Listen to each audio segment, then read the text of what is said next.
It is our opinion, ma'am, na nasunod po yung proseso. Kaya nga sabi ko nga sa iyo, we exercise maximum tolerance, o kung may mas higit pa sa maximum tolerance po, ay yun po ang ginawa po ng PNP. Hihilain ko yan. Hihilain ko yan. Naku, maniwala nga, hihilain ko yan. Katupag ng manas. Pero hihilain ko yan. So, brother, kung ako masusunod dito ngayon, reklamo niya lang ako. Walang mas mata sa akin. Ako na ang commander dito. Diretsunin niyo ako sa aeroplano? Yes. Okay, sir. Hindi umano si dating Pangulong Rodrigo Duterte ang pinatutungkulang hihilahin ni Criminal Investigation and Detection Group Director, Police Major General Nicolas Torre III sa video ito.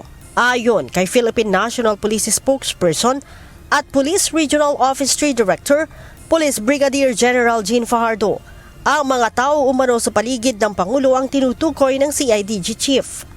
It's not addressed to the former president po because sabi ko nga po kanina, sir, ang daming tao po doon sa paligid po na kailangan po na I think ang sinabi po niya, if I correctly remember it, sir, is nakiusap po tayo for the longest time, how many hours po ang lumagpas po para lang po hindi po umabot tayo doon sa dulo na magkakaroon po ng sakitan, kasi yun po yung ayaw nating mangyari. At yun naman po ang nangyari, walang nasaktan po doon. However, we have to give ultimatum kasi gumagabi na po, nandyan na po yung eroplano, at yung PCTC even kept on requesting us, we have to proceed na po doon po sa airplane. So it was at that time na sinabi po ni General Torre na makipag-cooperate po kayo dyan, yung mga nakapaligid po kay General kay former President, otherwise po ay magkakahilahan po tayo dyan kasi we will implement po what is to be implemented po. Wala din aniya naging paglabag ang general sa naging aksyon sa pag-aresto sa dating Pangulo. Katunayan, nagpatupad ang mga ito ng maximum tolerance sa kabila ng mga mura at pananakit na tinamo nila. Ito yung gawin niyo!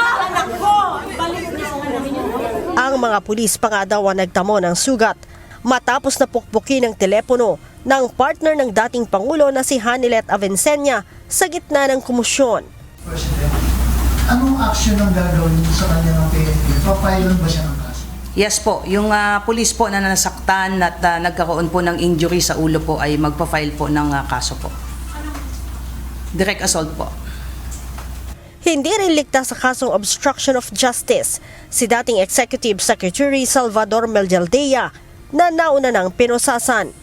Nangyari po yon at the height po nung after matapos na po yung ultimatum, but they insist of not allowing po yung mga pulis po natin na lumapit po sa ating Pangulo para matapos na po at madala na po siya sa bus na magdadala po sa eroplano, but he refuses to accede to the request. That is why no less than General Torre ay hinawakan na po siya at binasahan po siya ng kanyang kakapatan na he has the right to remain silent at he is being charged for obstruction of justice po.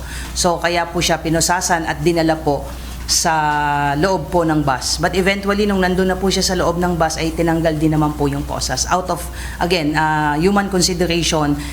Itinanggi din ng PNP na mayroong mga pulis na umiyak sa kasagsagan ng pag-aresto sa dating Pangulo.